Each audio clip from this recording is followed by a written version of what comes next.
I'm Zach Hale, and this is an analysis of Edward VI. Um, he became king at only 9 years old because he was finally the male heir that Henry VIII finally got at such an older age. So naturally, he was a lot younger when his dad passed away. Very early on in Edward's life, he started journaling kind of in a playful third-person point of view, but it really opened up a glimpse of what he faced already at such a young age. Upon learning of his father's death, Edward and his sister Elizabeth both wept. But when Edward took the throne, his purpose was to be the king that would reform the Church of England. Coming in and being the first king to inherit a reformed England because of the work of his dad and obviously the work of the church itself. He felt as if it was, he was like the father of the Reformation almost in England.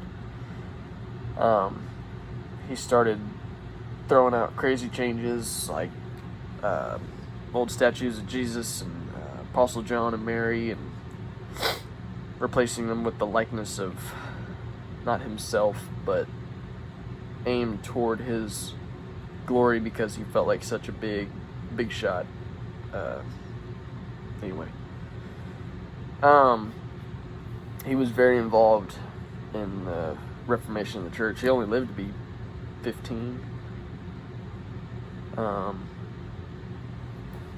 Anyway, his sister Mary didn't follow the English prayer book as she was a devout Catholic.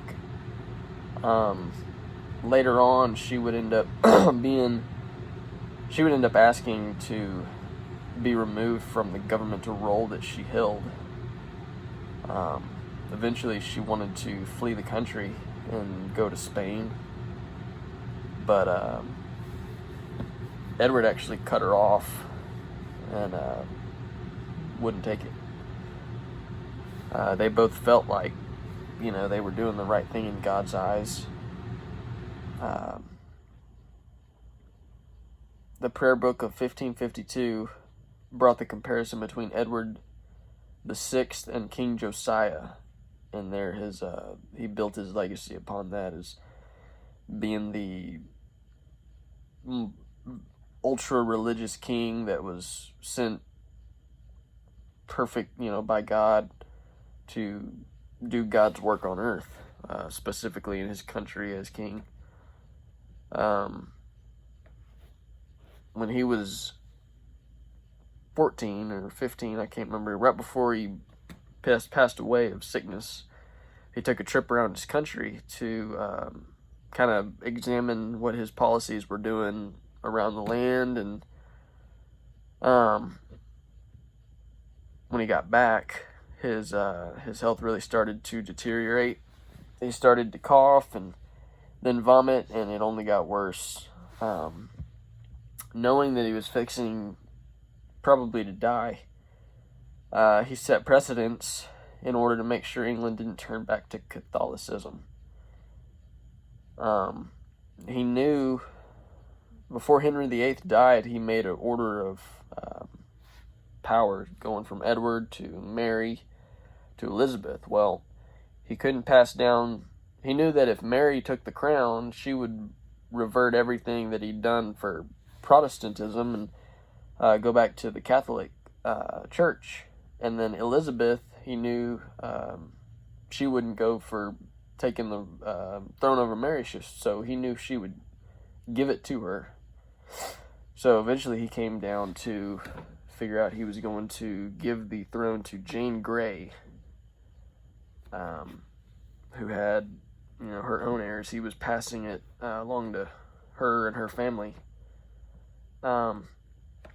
History obviously tells us that this didn't work out exactly the way he wanted it to, but he tried. This video relates well with the readings. They provide many insights where the video doesn't, I guess, quite go far into detail. I mean, they're trying to tell a story with the detail, but obviously with the primary sources and with the books about everything that happened, you get a deeper glimpse into society during this time, and it just kind of completes the whole picture of what we're looking at with Edward VI.